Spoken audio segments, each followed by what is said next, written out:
완치가 채우면 가능한가요? 어떻습니까? 네. 완치라 얘기하게 되면은 결국 젊은 성인 정도까지 골밀도를 높여야 되는데 고위다공증 정도의 골밀도에서 열심히 치료를 받는다 하더라도 젊은 사람들까지 올리는 거는 굉장히 어려운 일입니다. 어렵겠죠. 네.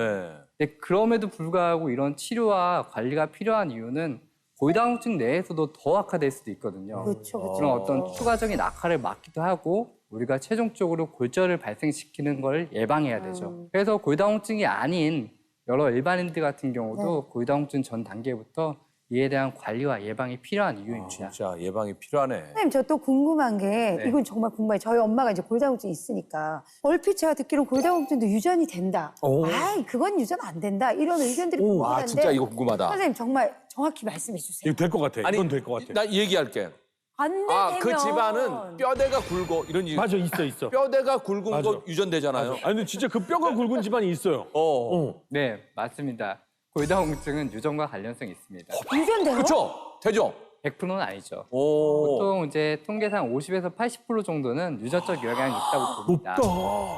그래서 50에서 80 너무 높잖아. 그러니까.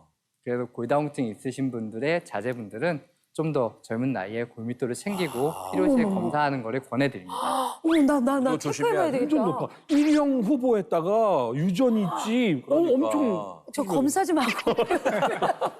누나 팔 짚을 때 조심해요. 이거 부러져. 조심해야 돼. 저 이거 궁금해요. 이 골다공증 검사는 그냥 아무 병원은 가서 해주세요 하면 쉽게 할 수 있나요? 고위다공증에 대한 검사는 영상의학 검사하고 혈액 검사하고 나눠지는데요. 네. 골밀도 검사라고 얘기하는 영상의학 기계가 있는 병원에서는 고위다공증 검사가 가능합니다. 실제적으로 많은 비용을 들이지도 않고 그리고 검사 시간도 짧고 그리고 요건이 되신 분들한테는 건강보험에서 검진상으로 고위다공증 검사를 해주기도 합니다. 아, 그래요? 해봐야겠다. 오. 아니 근데 제일 무서운 게 무서워. 증상이 없는 상태로 있다가 한 방에 빵 하고 부러지니까 사실은 그게 제일 무섭거든요. 제일 무섭지. 그렇죠. 골절이 발생하는 거는 고위다공증 치료의 실패라고 얘기도 합니다. 고위다공증은 말씀드린 증상이 없기 때문에 그 전에 관리를 하고 우리가 골절을 막는 게 가장 기본적인 치료입니다. 그러면 나는 아무런 증상이 없는데 그래도 한 번 병원에 오셔서 검사는 맡아보세요 라고 하는 기준점 정도가 있다면 어떤 분들이 가서 받으면 돼요? 고위다공증의 위험 요소를 이제 정리하면요. 네. 네. 아까 첫 번째 말씀드렸던 50대 완경 유해 여성분, 노인이라 칭하는 65세 이상의 남녀 불문하고 노령 인구들, 그리고 과거에 고위다공증 골절을 경험하셨던 분, 가족에 고위다공증이 있으셨던 분, 그리고 체력이 왜소하거나 다이어트를 즐겨 하신 분들 모두 고위다공증 더더욱 조심하셔야 됩니다.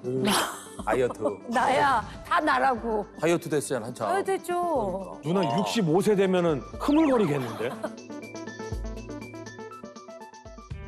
자, 선생님 이제 우리가 골다공증에 대해서 충분히 좀 공부를 했어요.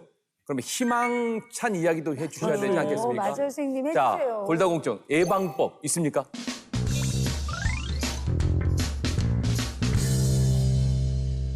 첫 번째 이제 고위다공증 예방법의 핵심은 최대한 골량을 높이고 이게 골량이 떨어지는 속도를 줄이는 게 원칙입니다. 네. 우리가 20대, 30대까지 최대한 골량을 높이고 사실 그 이후라도 골량을 최대한 높일 수 있게 열심히 관리하는 게 중요하고요. 그 이후에 뼈가 떨어지는 속도를 줄이는 게 좋습니다. 그러기 위해서 가장 기본적인 거는 바로 비타민 D의 섭취입니다. 비타민 D의 주된 공급원은 자외선에 노출된 피부에서 합성되거나 적은 양이지만 음식을 통해 우리 몸에 흡수가 됩니다. 이 비타민 D의 역할은 우리가 장에서 칼슘을 흡수하는 역할을 합니다. 이 비타민 D 같은 경우는 그 고위다공증 있는 환자들한테 필수적으로 드셔야 되기도 하고요. 고위다공증이 아니더라도 야외 활동이 약하신 분들이나 운동이 약하신 분들한테는 하루에 800 IU 정도의 어떤 섭취량을 권고하고 있습니다. 두 번째 방법은 운동입니다. 운동. 네. 운동하다 뼈 부러지면 어떡해요? 뼈는 아까 말씀드린 대로 살아있는 조직입니다. 형성과 흡수가 항상 동시에 일어나는데요. 이 운동을 통해 뼈의 자극은 고래 형성을 촉진시킵니다. 특히나 최근에는 뼈를 둘러싸고 있는 근육에 대한 연구가 많아지고 있는데요. 근육이 수축하면서 뼈의 자극도 골 형성을 촉진시키기도 하고요. 또 실제 넘어졌다 하더라도 근육이 강한 사람들은 뼈의 충격을 보호하겠죠. 그렇죠. 그러니까 골절의 위험이 더 줄어들게 됩니다.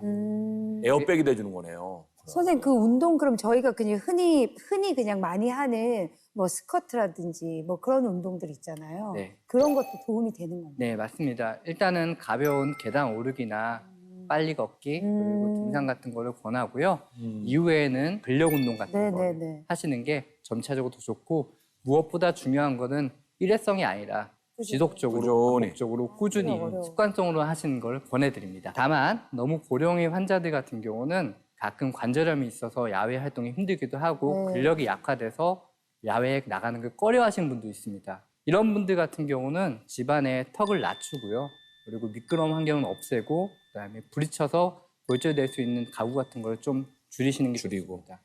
그리고 마찬가지 밖에서 운동을 하지 못하더라도 내부에서 실내 자전거나 내지는 그마저 어렵다면은 의자 잡고 교련 잡는 운동이나 가벼운 아령을 드는 거라도 계속 지속적으로 뼈에 대한 자극과 운동을 통해서 더 악화되는 거를 막으셔야지 추후에 골절을 막을 수 있습니다.